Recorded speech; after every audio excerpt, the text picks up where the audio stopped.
શ્રેણી જોડાણ બે કે બે કરતાં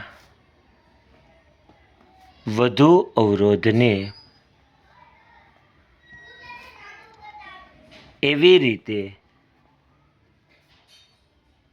જોડવામાં આવે છે કે જેમાં વિદ્યુત પ્રવાહને વહેવા માટે એક જ માર્ગ ઉપલબ્ધ હોય તેને શ્રેણી જોડાણ કહે છે. બે કે બે કરતાં વધારે અવરોધને એટલે કે અહીંયા જો અવરોધ બે કે બે કરતાં કેવા છે વધારે એને એવી રીતે જોડવામાં આવે છે કે જેમાં વિદ્યુત પ્રવાહને વહેવા માટે માત્ર એક જ માર્ગ ઉપલબ્ધ હોય એટલે કે એક જ માર્ગ હાજર હોય તેને શ્રેણી જોડાણ કહેવામાં આવે છે. પરિપથનો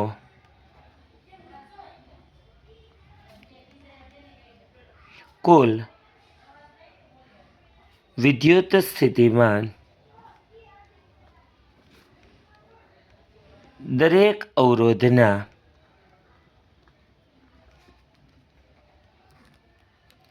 વિદ્યુત સ્થિતિમાન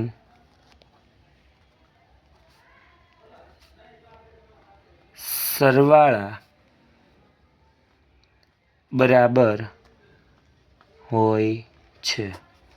પરિપથનો કુલ વિદ્યુત સ્થિતિમાન V બરાબર પહેલા અવરોધમાંથી પસાર થતો વિદ્યુત સ્થિતિમાન V1 પ્લસ બીજામાંથી પસાર થતો V2 અને ત્રીજાનો વિદ્યુત સ્થિતિમાનનો તફાવત V3. તો પરિપથનો કુલ વિદ્યુત સ્થિતિમાન દરેક અવરોધના વિદ્યુત સ્થિતિમાનના સરવાળા બરાબર હોય અને સમીકરણ નંબર 1. આખા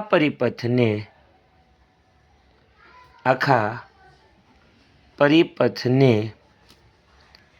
ઓહમનો નિયમ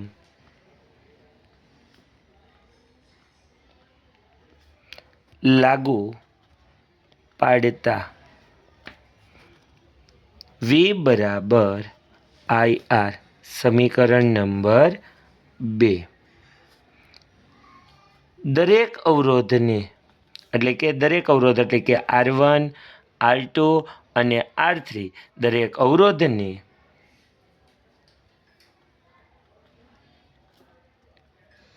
ઓહમનો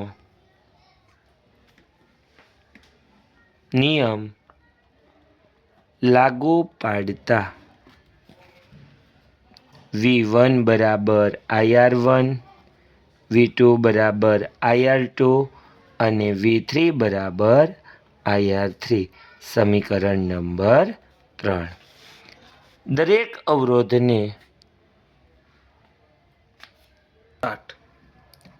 સમીકરણ 1 2 અને સમીકરણ 3ની કિંમત મૂકતા સમીકરણ 1 એટલે કે Vની જગ્યાએ આપણે શું લખી શકાય છે IR બરાબરના બરાબર V1ની જગ્યાએ IR1 અને V2ની જગ્યાએ IR2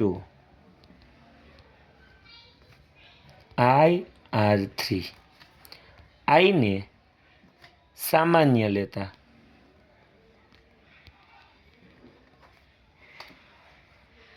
IR બરાબર I સામાન્ય લીધા વધે આપણે R1 R2 અને R3 બે બાજુથી I દૂર કરો RS બરાબર S એટલે શ્રેણી સિરીઝ RS બરાબર R1 plus R2 plus R3 જેને શ્રેણી જોડાણનું સમીકરણ કહેવાય છે.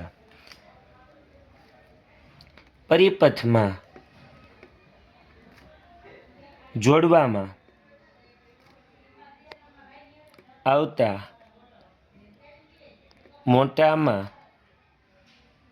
મોટા અવરોધ કરતા કુલ અવરોધ મોટો મળે. ઉદાહરણ તરીકે 3 અવરોધ છે, 5 ઓહમ હોય, 10 ઓહમ હોય, 15 ઓહમ હોય, તો કુલ અવરોધ 15 કરતાં મોટો મળે. Thank you.